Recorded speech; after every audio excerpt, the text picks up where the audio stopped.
Hello everybody, doing week 6 CFL recaps of the games around the league. But before we start, please make sure to subscribe to my channel if you're new. Now let's get into it. So the first game we have is Edmonton at Montreal. Gotta admit, this is a Thursday night game. I work 5 days a week, Monday through Friday. Gotta get up for work at 4 in the morning. So I only got to catch about the first half of this game. Edmonton was down and they had a lead 7-0, but then it just kind of went all Montreal. When I went to bed, it was 24-12. I'm thinking the Owls have this one locked up. Wake up the next day, realize Edmonton has won the game.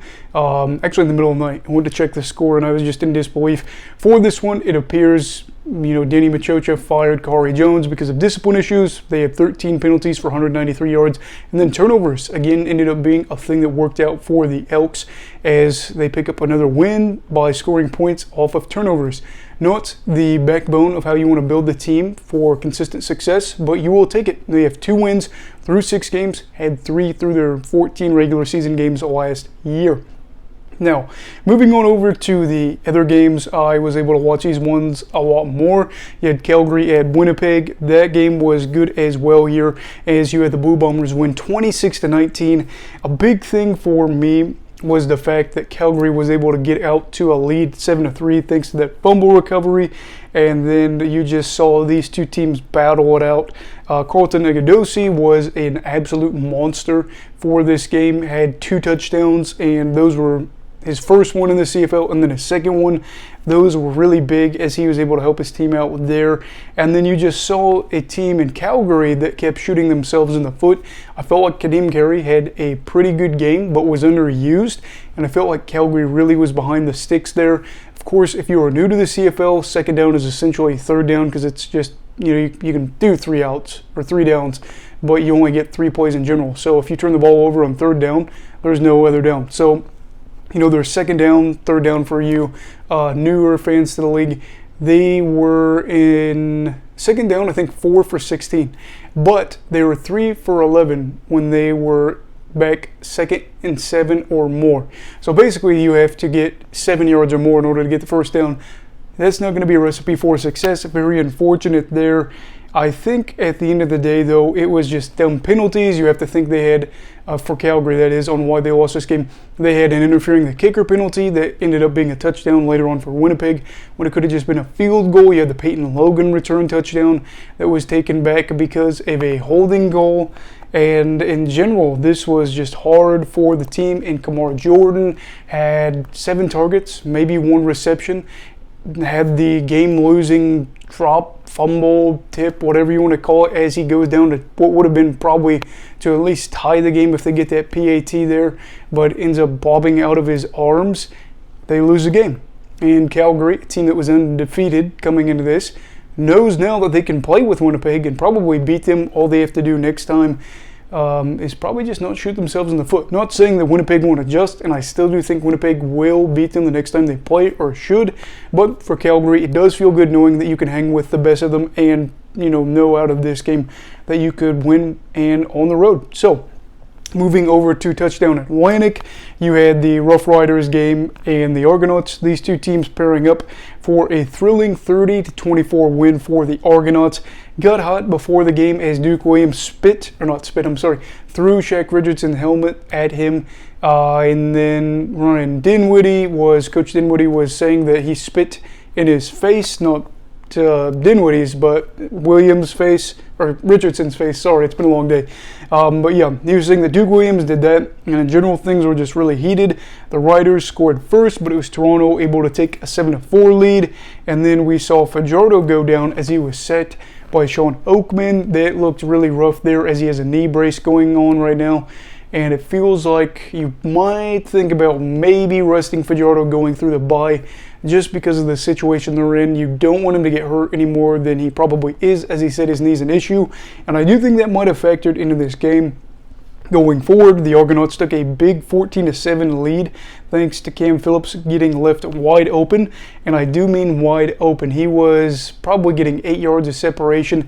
My thinking there, I can't remember exactly what the routes were, but I'm almost thinking 2 vertical routes, and in cover 2, especially for the corner, you know that typically you're going to have safety help over the top. So you might not play it as much, but if you have two verticals, you know that the safety can't really help you because they have to be careful to try to split the gap and the difference there.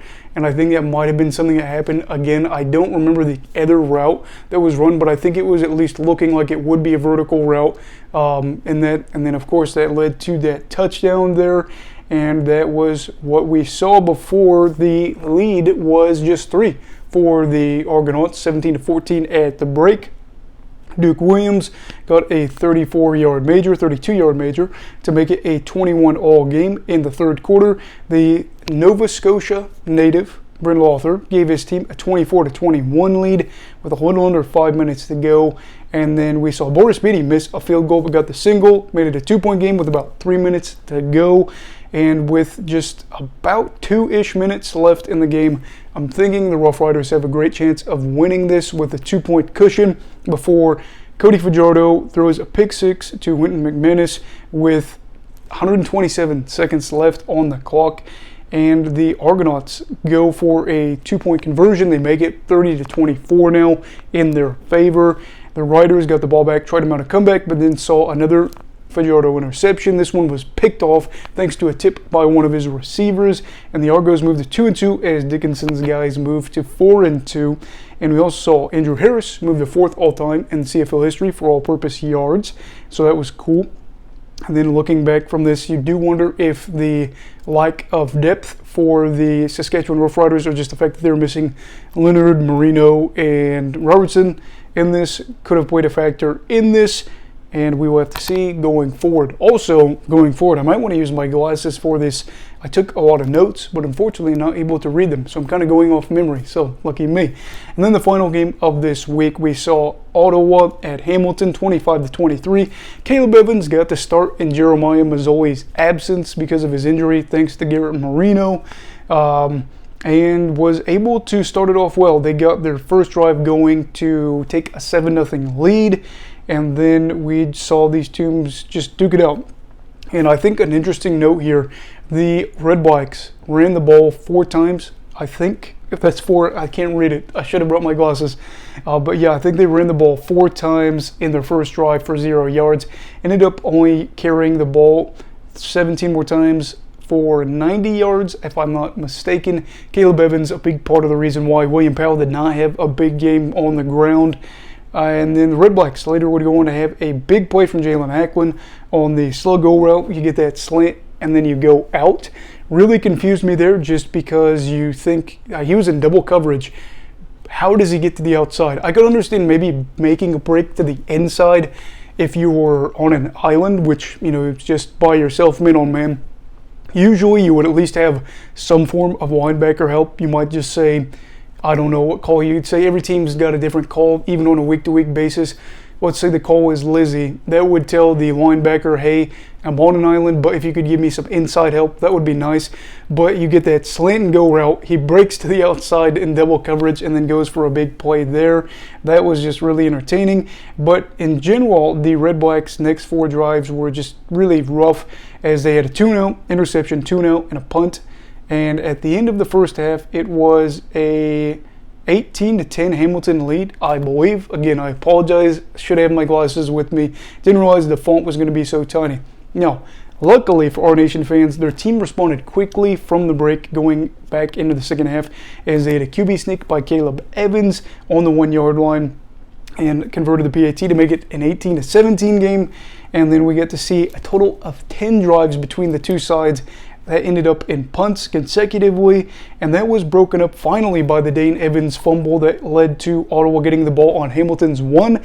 Guess what? Caleb Evans scored on a QB sneak again to help his team take the lead, and this was just such a weird game. It was a fun game, but it was just so weird. We saw an attempted 2-point conversion fail. Ottawa takes a 23-18 point lead. Had they had that 2-point conversion made, you're looking at them being up 25-18. Things would be a little different, possibly. And then with about 2.5 minutes left to go, it looked like the Red Blacks were going to be able to ice this game via an interception off Matthew Schultz. I think he was in this instead of Evans for a little bit. and the Tabby's defense stepped up, got a 2-and-out, and got the ball back with 1:03 left for their offense. And then Dane Evans, 5 plays later, was able to get Tim White in the end zone to take a 24-23 lead, and decided to go for a PAT instead of a 2-point conversion. I don't know if you're worried about, the single or whatever, but this was kind of a weird decision, and it ended up paying off, I guess. Lewis Ward goes for a 54-yard field goal. They miss it, and then the Red Blacks are moving to 0-5 while Hamilton gets their first win of the season. And for Ottawa, this is a really good team. Probably shouldn't be 0-5, but here we are. Just the reality of the situation. That is it for week 6. I do apologize. I will make my font bigger next time just so the glasses don't reflect the lights that I have, but I will make the font bigger so I can read all this stuff back to you. And then I apologize in general, just a long crazy day, cut my finger at work with my own knife and stuff like that. So yeah, been a wild day, but please make sure to like this video if you enjoyed it, subscribe if you are new. Everybody stay safe, have a great night.